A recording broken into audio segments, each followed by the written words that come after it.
আজকের ইফতারিতে চলুন নতুন কিছু বানাই। ডিম চপ তো আমরা সবাই খেয়েছি আর অনেকভাবেই খেয়েছি। এইভাবে খেয়েছেন কখনো? আমার প্রথমে এখানে 3টা ডিম লাগবে, তো আমি 3টা ডিম নিয়েছি। আপনারা চাইলে কিন্তু আরও বেশি বা আরও কমও নিতে পারবেন। তো ডিমগুলোকে আমি এরকম অর্ধেক ভাগ করে কেটে নিয়েছি। আপনারা চাইলে কিন্তু মাঝখান থেকে আরও একটি ফালি দিয়ে নিতে পারবেন। তো ডিমগুলোকে একটা সাইডে রেখে দিয়েছি। এখন নিয়ে নিচ্ছি বেশ কিছুটা পেঁয়াজ কুচি।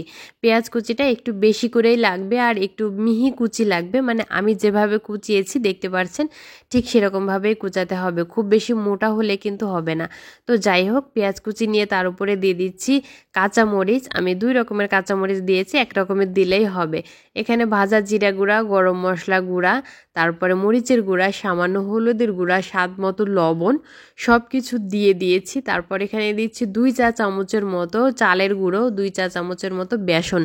আপনি চাইলে কিন্তু এখানে শুধু বেসন বা শুধু চালের গুঁড়ো দিয়েও করতে পারবেন। তো এখন একটু ভালো করে মাখাতে হবে।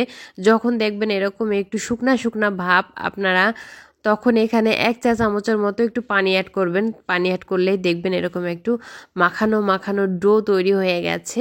তো এখন হাতটা ধুয়ে পরিষ্কার করে নিয়েছি আর অল্প করে একটু তেল মাখিয়ে নিয়েছিলাম হাতে। এখন এরকম চ্যাপটা চ্যাপটা করে এর ভিতরে ডিম যে অর্ধেক সেদ্ধ করে রেখেছিলাম সে অর্ধেক ডিমটা দিয়ে দিলাম। এখন ভালো করে ওপর থেকে এই পুরটাকে নিয়ে সুন্দর করে পুরো ডিমের মধ্যেই মাখিয়ে নিব। আর এই যে হয়ে গেল একটা ডিম চপ বা ডিম পেঁয়াজু।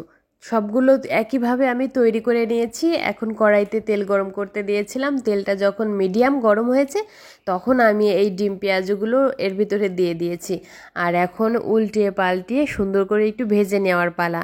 তো একদম কাঁচা অবস্থায় কিন্তু উল্টাতে যাবেন না। এক সাইড যখন একটু হয়ে যাবে তখন এটাকে আলতোভাবে একটু উল্টিয়ে দিলেই দেখবেন সুন্দর মতো এটাকে ভাজা হয়ে গেছে। আর যখন সুন্দর একটা কালার চলে আসবে আপনি নিজেই বুঝতে পারবেন যে এই ডিমের পেঁয়াজুটা ভাজা হয়ে গেছে, তখন এটাকে তুলে নেবেন। এটা যেহেতু একটু বেশি করে পেঁয়াজ দিয়ে তৈরি করেছি তাই আমি এর নাম দিয়েছি ডিম পেঁয়াজু। আপনারা চাইলে কিন্তু ডিম চপও বলতে পারেন, তবে যে যাই বলুক না কেন খেতে কিন্তু দারুণ মজা হয়েছিল এই ডিম পেঁয়াজুটা। তো সবাই ট্রাই করবেন। ইফতারের টেবিলে নতুন কিছু হলে কিন্তু সবারই ভালো লাগে। তো রেসিপিটি কেমন হলো অবশ্যই জানাবেন। ভালো লাগলে একটা লাইক, কমেন্ট ও শেয়ার করতে ভুলবেন না। আজকের মতো এখানে বিদায় নিচ্ছি। সবাই ভালো থাকবেন। আল্লাহ হাফেজ।